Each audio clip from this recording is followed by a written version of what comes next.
Hello, my wonderful people. The BIAFRANS in the house. I beg anywhere where you do. Beg you just the pop champagne.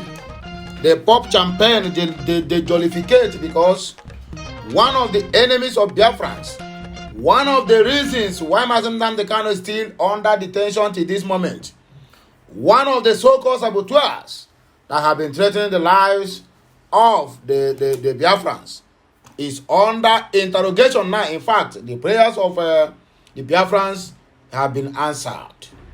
ICPC have begun to probe of Malami, despite the fact that I know it won't yield any result. But at least it is a call for celebration. That when you serve in office finish and you have been accused of corruption, at least the international world will see you whenever you go or wherever you do. In anything you lay your hand on, they'll be looking you as a corrupted politician. So one of the, if I'm allowed to say that, I will say that this one is one bat down.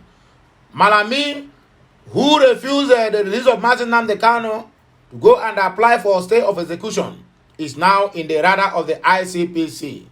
Very soon, the EFCC and the DSS is coming for him. Power is transcend, according to Englishman. You can never hold it forever. At a point, you become a commander. Another point, you become somebody who have been who they will be commanding. That is life. So now, it shock you, Abi. It shock you very well. Just for you to know that the prayers of the BIAFRANS is really working. Very soon, it will be the turn of that Langa called Buhari. He will surely hear from us. Our prayers is working. So anywhere where you dey, as a BIAFRAN, as an IPOB, whether autopilot or manual pilot, keep on what? Keep on praying. Because Chukwu Okeabiama, Oye Premier Nile, must surely see us through. That's all the thing take be. So make gonna do what? Make gonna calm down, because now I want to read on. Make gonna see the headlines where we get for us this very afternoon. My wonderful people, if you never subscribe to my channel, I don't know what you're waiting for. It's the right time for you to do that. Like, comment, and also Oga Patapata of them all. Make sure you share this message that one bat is finally down.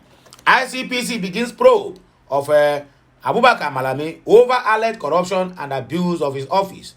That abuse of office is what made him to keep Mazin Nnamdi Kanu in detention up to this moment. This is one of the headlines we are going to treat in today. Another one though is can you run? Okay, how can you run like an errand boy to Asorok despite the power you have? Yusuf, Aisha Yusuf, last Akpabio. Not true, because yesterday, where there is a commotion in the House or in the Senate, when they are trying to screen most of the so-called ministers being nominated by Agbado Ministry, Alhaji Tunumbu, it reached the towns of this so-called Fesus Akpamu, and everywhere becomes violent, because he is a one-kind nonsense man and also a violent lawyer for that matter. What is the issue? The issue that when he hold office during the regime of the past government, which is Buhari's regime, he was being summoned to come and give an answer on his office or on his minister, how he spent the 52 billion naira being meant for workers across the 774 local governments we have in the wide world Nigeria. This man refused that call. He refused to go. He refused to attend to them. He refused to even pick their calls. Even if you see them, they are coming like this, he will throw away his face. Can you people imagine that even in that house, people still support him for doing that for disobeying the so-called Senate and also the House of Reps? In a country that is working well, by now, Festus Akpamu supposed to be behind the bars, because you cannot respect people who appoint you. Now it is the turn for him to pay for his sins. He begins to apologize. Can't you see it? That is Nigeria for you. And they will force you to need to apologize. Apology will never take anything out from you, but you have disobeyed. And what happened to that money that I've been accused of? Nobody said anything about it. It has become a bygone that has swept it under the carpet. Nigerians, on our way down. That is what Aisha Yusuf is trying to blast Akpabio. How can they have a misunderstanding at the plenary or at the screening of the ministers? The next minute, You run to Asorok, go to meet Tunumbu. We cry when they are trying to appoint Akpabio that this is going to be like the Ninth Assembly, a rubber stamp House of Reps and Senators. Everybody say, no, allow the executive to choose who they will work and listen to them like this, like that. Let us go straight to another point before it becomes another different thing. How Ribadu, DSS, Rose Senate, not to confirm El-Rufai, Danladi, Okotete as ministers. Okay, there's a petition on their head. Okay, if they should not confirm El-Rufai and other ones, why do they have to confirm Matawale of Zamfara? That the allegation of 70 billion naira is hanging on his neck up till now. Festus Akpamo speaks on collecting bribes for employment when he was the Minister for Labour and Employment for State. Full text: Emefiele, Bawa, Nnamdi Kanu, all legally detained, according to the so-called DSS. Government official openly admits collecting bribe for judge and paying to the Federal Character Commission chairman. The video is out there. It is on the public domain. You can view it as well. And let me know what you think at the comment section. Anyway, my wonderful people, please tighten your seatbelt because now we are about to take off. We are about to take off. The Independent Corrupt Practices and Other Related Offences Commission, which is ICPC, is set to investigate the former Attorney General of the Federation and the Minister of Justice, Abubakar Malami, over allegations of corruption and abuse of office when he was then the Minister of Justice and the AGF, Attorney General of the Federation. Attorney General of the Federation. The ICPC made this known in a memo dated July 19, 2023 and signed by the Commission's petition registrar, HS Fola Rami, in acknowledgement of a petition sent by a Nigerian-based non-governmental organization, Human and Environmental Development Agenda, HEDA. According to Sahara reporters, the memo reads, I am directed to acknowledge the receipt of your petition on the above subject and to inform you that necessary action is being taken on the so-called matter. In the header's petition dated July 10 and signed by its chairman, Olalenwaju Suraju, the organization has asked the ICPC to investigate Malami for alleged corruption and abuse of office.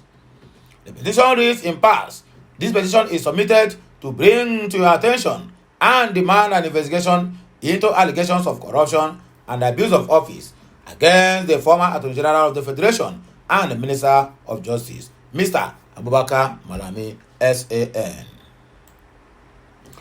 We are perturbed by the lack of investigation or report of any by the anti-corruption agencies of several reports of corrupt practices and abuse of office leveled against the person and the revered position occupied by Mr. Malami, being the number one law officer of the country. Some of these allegations, as conveyed in the media report and documentary evidence, go to the root of breakdown of law and order and total disregard for the rule of law while Mr. Malami served as Justice Minister. These allegations serve as a slap in the face of the anti-corruption agencies and the Nigerian people.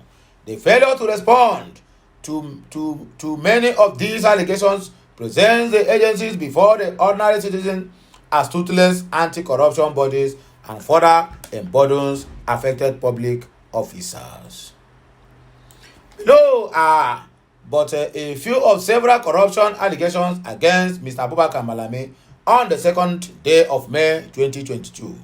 It was widely reported by various news outlets that the Attorney General of the Federation and the Minister of Justice, Abubakar Malami, SAN, distributed 30 car gifts worth over 1 billion naira to his supporters in Kebbi State.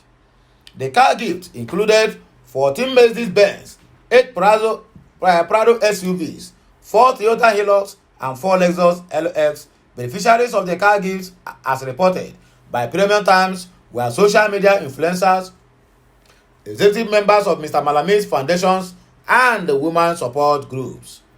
just to assume the office of Malami, office of the Attorney General of the Federation, you share car worth over 1 billion naira. Where this money come from? Who can tell us?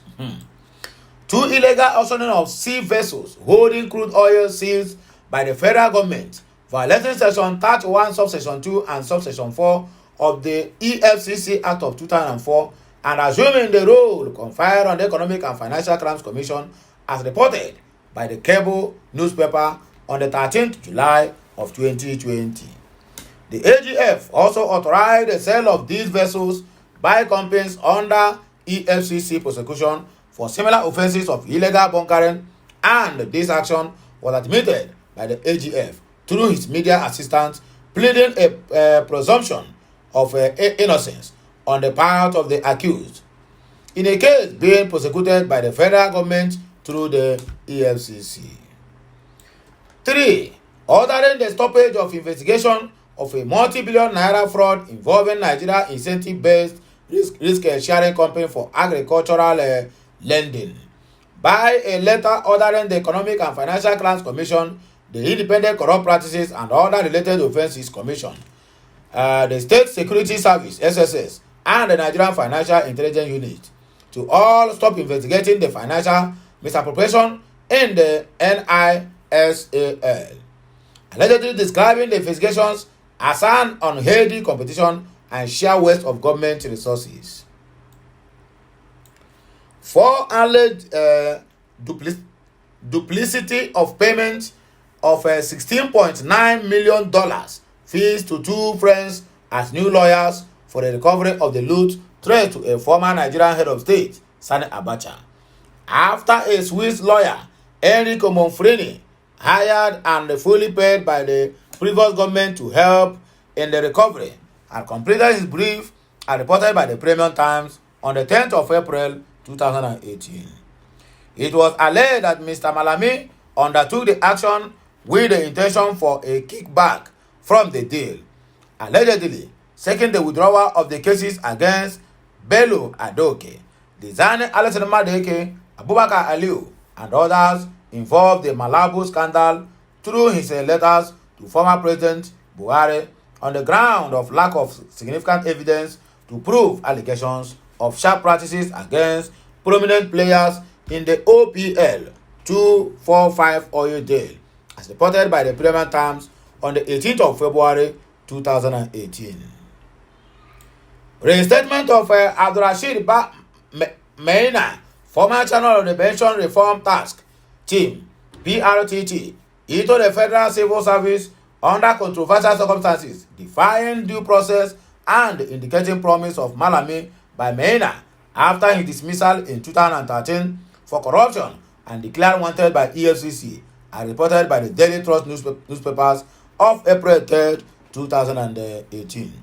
This was after Malami admitted before Senate ad hoc committee that he met with Meina in Dubai at a time when Meina was wanted by EFCC for over 2 billion naira in corruption. How can you run like an errand boy to Asorok despite the power you have? Aisha Yusuf blasts Godswill Akpabio. Popular Nigerian activist Aisha Yusuf has recruited or reacted to the reports of Senate President Joe, where he named Godswill Akpabio, visiting Asorok following a commotion at the Red Chamber during the ministerial screening of Festus Akpamo. He have to go and give reports so that they will not chase him or impeach him. Nigerians recall that there was a rowdy season during the ministerial screening of Festus Akpamo on Monday. A senator representing Abia Central, Darlington Nwokocha, insisted on the suspension of the screening exercise of Akpamo. According to Nwokocha, Akpamo ignored the summon of the National Assembly over the employment scheme of 774,000 Nigerians recruited for the special public office or public work program. I move that we suspend forthwith screening of the nomination and wait until when this is cleared, he said, according to Nwokocha. Senator Enyi Baribe, who represents Abia South, supported Nwokocha's motion to step down Keyamo's screening, or call him Akpamo's screening. When the Senate President put the motion on a voice note, the nays were as loud as the ayes, after which a rancorous season ensued. However, shortly after the rowdy season in the upper legislative chambers, Akpabio was cited with his long convoy visiting President Bola Ahmed Tinubu. Reacting to the development via a video shared on her Twitter handle, Aisha Yusuf wondered why Akpabio was acting like an errand boy and running to Asorok to speak with President Tinubu over just ordinary rancor that happened at the house. She insisted that all arms of government must remain independent of the order to achieve checks and balances. The political activists argued that Akpabio is the number 3 in the country. Hence, he must act according and make decisions autonomously without seeking the president's approval. You can as well watch her video on www.nigeriannews.com and hear it from the horse's mouth. How Ribadu DSS wrote Senate not to confirm El-Rufai, Danladi, and Oketete as ministers. The reason 3 ministerial nominees were not confirmed by the Nigerian Senate on Monday has been revealed. Recall that the Red Chamber concluded the screening of all the 48 ministerial nominees forwarded to it by the Bola Ahmed Tinubu's administration. Nigerian News reports, however, that 45 out of the 48 nominees were confirmed by the lawmakers, while 3 were not confirmed. Those not confirmed were the immediate past governor of Kaduna State, Nasiri El-Rufai, Stella Okotete, Delta, and Abubakar Sani Danladi, Taraba State. According to the Sahara reporters, the 3 nominees were not confirmed because of letters sent by the Department of State Service, DSS, and the National Security Advisor, Nuhu Ribadu, to the Senate. Sources at the Senate told the news platform that the Director General of the DSS and the National Security Advisor urged the lawmakers not to confirm 3 ministerial nominees because they have not received security clearance yet. Top source at the Senate told Sahara reporters on Monday that the Director General of the DSS and the National Security Advisor wrote to the Senate President Godswill Akpabio advising the upper chamber not to confirm the nomination of the trio.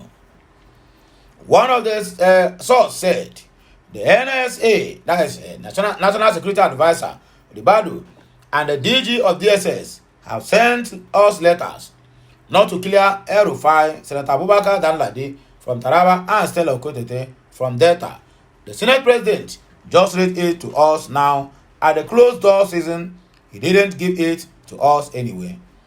Another source said the letter from the NSA and the DG DSS cited security reasons, saying the Senate should defer the confirmation on the trio for now for national security. The Senate President is holding the document sent to him tight and has not released it to anyone. Recall that a group of protesters under the urges of a secure Nigerian group in Abuja has staged a protest on the premise of the National Assembly to call on the lawmakers not to confirm Nasiri El-Rufai as minister. The protesters expressed surprise that El-Rufai's name was listed as a ministerial nominee despite his alleged religious fanaticism, saying that the former governor should be investigated and prosecuted over alleged genocidal attacks on predominantly Shia Muslim communities in Kaduna State. Also, some top Nigerian lawyers wrote to the 10th Senate demanding the immediate disqualification of Okotete, who is a former executive director of the Nigerian Export-Import Bank, Nexim, over alleged fraud and abuse of public office as well.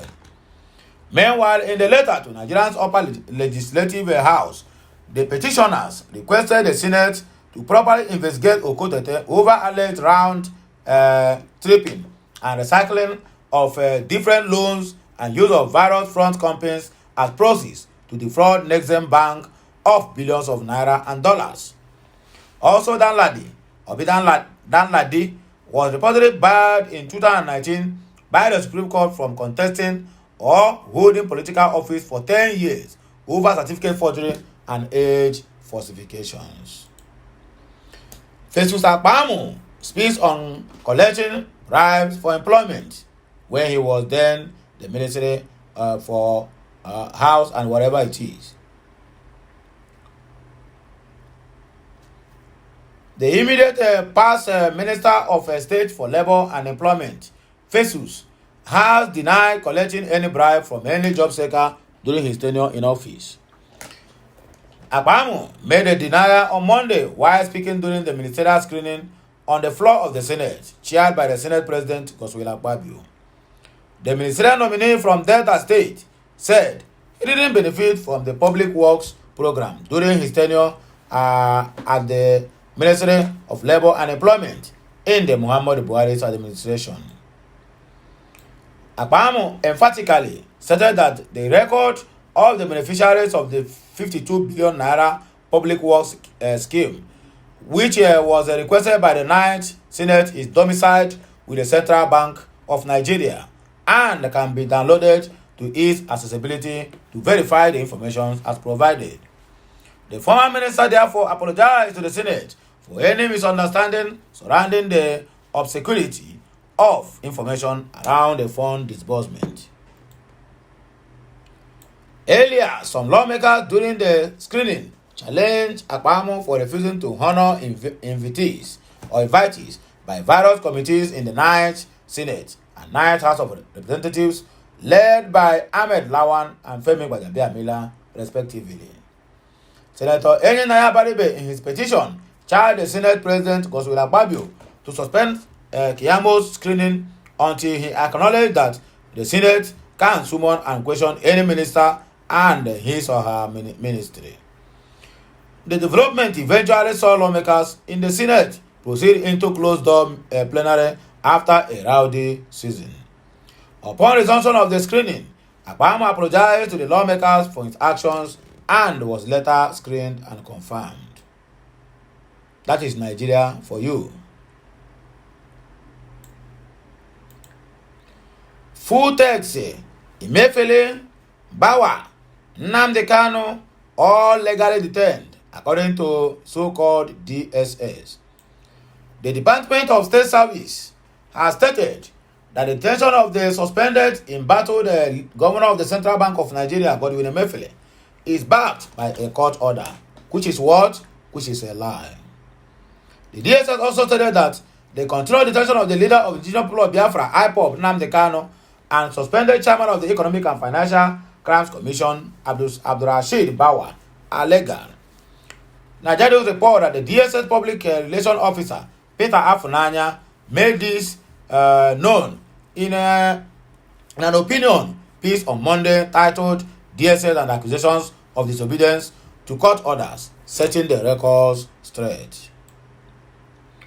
Afunanya said the secret police has always obeyed court orders in the handling of Emefiele's case, adding that the findings from the preliminary investigations of the face-off between the DSS operatives and the prison officials are quite shocking. Recently, the media is awash with various commentaries about DSS disobedience to court orders. These accusations, as wrong as they are, have peaked in the Emefiele saga. It may interest the public and indeed the avid critics of the service to know the following incidents and timelines to show that it has religiously obeyed court orders in respect of the case and even others. In 2022, the service commenced an investigation of Mr. Godwin Emefiele on suspicion of terrorism financing, money laundering, among others, and subsequently applied to the Federal High Court, Abuja, for his arrest and detention. But the Chief Judge objected to the order and clearly stated that the service do not need an order to investigate or arrest him. Emefiele was to later obtain a restraining order issued by the Justice M.A. Hassan of the Federal High Court, Abuja, against the service. Instructively, the DSS obeyed this order and did not arrest or detain Emefiele. However, on the 9th June of 2023, Emefiele was suspended as CBN governor by the president based on new information and suspected criminal infractions. The service, as expected by the law, arrested and detained him using a magisterial order on the 10th July of 2023. Justice Hamza Muazu of the Federal High Court, Abuja, while recognizing that the DSS had every legal right to arrest, detain, and investigate Emefiele, order for his release or persecution within 7 days. The service expeditiously and expressly complied with the order and charged him for illegal possession of firearms and ammunition, being one of the criminal suspicions. The Muazu order had by implication extended Emefiele's detention by 7 days with the effect from 10 July 2023, when the initial detention order had expired. Within the same period, Justice Bello Kawu of the same Federal Capital Territory High Court Abuja, while dismissing reliefs sought by Peter Abang, cancelled to Emefiele on 14 July of 2023, ordered for the release or prosecution of Emefiele within 48 hours. However, the service has complied with the 7 days ultimatum issued by the Justice Muazu. In obedience to the rule of law, Emefiele was arraigned before Justice Nicholas Webb of the Federal High Court, Ikoyi, Lagos, on 25 July 2023 for illegal possession of firearms and ammunition. The service had long issued a press statement over the incident that happened at the court between its staff and those of the Nigerian Correctional Service (NCOS) and pledged to investigate it. Though the investigation is ongoing, the preliminary findings are quite shocking considering the ignorable roles played by some public officials.